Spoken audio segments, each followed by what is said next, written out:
Yo, what is up? Welcome to Ninja Geek Games. A fairly new game, one that still sits under the radar for most, but I picked up my copy of Oranges and Lemons at Eschenspiel last October, after a few demos.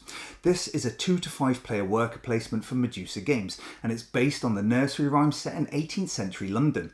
I know what you're thinking, a theme you may not necessarily go for, but stay with me. The aim of Oranges and Lemons is to earn victory points by placing workers at various locations inspired by the rhyme, where you can buy and sell goods, invest in the stock market, and even back expeditions to East India. Now, I've played Magnificent Flying Machines and Nine Worlds, both from Medusa Games, but on just a few plays, Oranges and Lemons already appears to be a big step above those. You start the game with a couple of workers, little coin and limited storage for your resources, but during play you'll need to find ways to expand your dominance in these areas. This can be helped by sponsoring bells of the many churches of London to essentially buff up the actions that you take there. Also, the game has a nice mechanic for both worker placement and retrieval, but is it enough for me to get this to the table often? This is your player board where you start the game with a measly 2 workers, but you can get up to 3 more during play. Also, your resource storage area is limited to just 1 item, but you can pay to upgrade these with carts and warehouses to increase your capacity. Unsponsored bells remain here, but certain actions in the game allow you to place them at various locations on the board for boosted effects, so you'll be wanting to get these out at some point. Lastly, you have areas to store coin, victory point tokens and any loans that you've agreed with clients. The main board is certainly brightly coloured and represents the bustling areas of London. At the centre is a cathedral surrounded by the available player work spots. The areas where game actions can be taken are split into these 4 segments, each having 4 separate locations.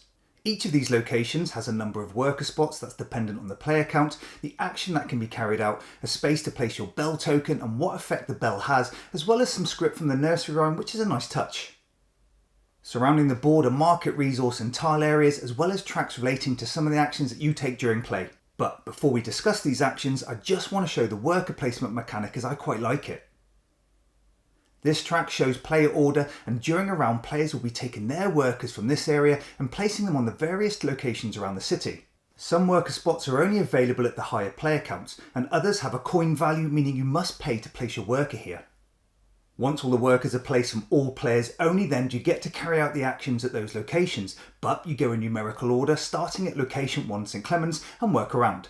Once the action is completed, that player returns their worker back to the cathedral.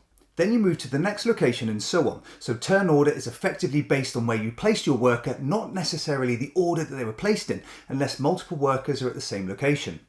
At the end of a round, after all player actions have been taken, every worker will now be sat around the cathedral queuing like good Brits do. The next round then starts with the player at the front of the line taking their meeple first. Pretty cool. So, there are 16 actions in the game, and I'm not going to go over all of them in great detail, but just give you an overview of how you gain resources, sell and fund expeditions. There are 4 resources in the game represented by cubes of different colour, where we have lemons, brick, pancakes and pans. You can buy these at one of 4 locations that look like this, and these are replenished each round, so you choose the price and quantity you want, leaving less choice for the next player.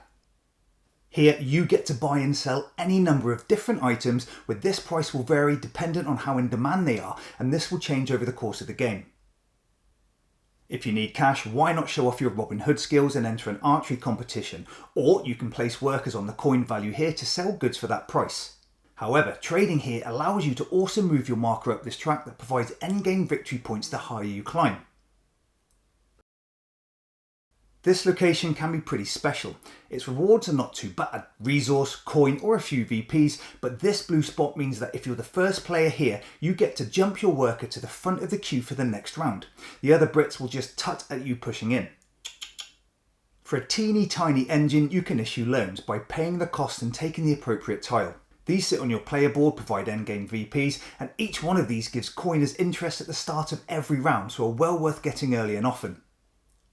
Paying resources at this location allows you to claim more and more workers for the remainder of the game, where they're added to the queue, giving you more actions for the next round, and the one next to it means you can randomly take vote tiles. These provide 1 to 4 endgame victory points, and there are 5 tiles for each value. These remain hidden from other players, so no one knows what you have. This next part is pretty cool too. You can spend coin to sponsor a bell and place them on the board at various locations of your choice. These buff the actions in those areas that give you passive rewards like money and resources each round, or reduce the cost of buying items and paying for the delivery of goods on the cargo tiles. Now, if someone sponsors a bigger sized bell, they can displace yours and take that current location benefit, but you get to choose another spot if they're available. So, if you're gaining all of these resources from the market or passive abilities, how do you store them with limited capacity? Well, if you pay the cost, you can start to remove storage tiles from your player board, making room for more resources. This is a must as you have very limited space at the start of the game, so these resources can be wasted if you're not careful. Gaining space provides endgame victory points and gives you more options on what to do with your items. Also, when claiming bells, loans and removing storage tiles, you can do this multiple times. But you must go in ascending size order, so you can't jump straight to issuing the highest loan or revealing the trade ship tile. You need to work your way up. The stock market is well sought after. This marker shows the price of shares that you can buy, where you can then record how many you have once bought. As we'll see shortly, the price of shares varies throughout the game, meaning if you sell at the right time you can gain a hefty profit, but keep them and you could instead earn endgame victory points or lose it all. A tough choice at times. I'll go into a bit more detail for the next two actions as they trigger some changes and endpoints in the game, as well as bend the rules slightly for utilising and storing resources. At the Old Bailey, you can invest in the East India Company and ship tiles are randomly drawn from the bag. In order, these affect the stock market for better or worse, and this action is carried out every round, even if no worker is placed at this location.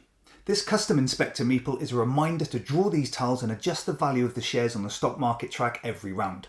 But the addition of a player's worker here allows them to take a tile of their choice.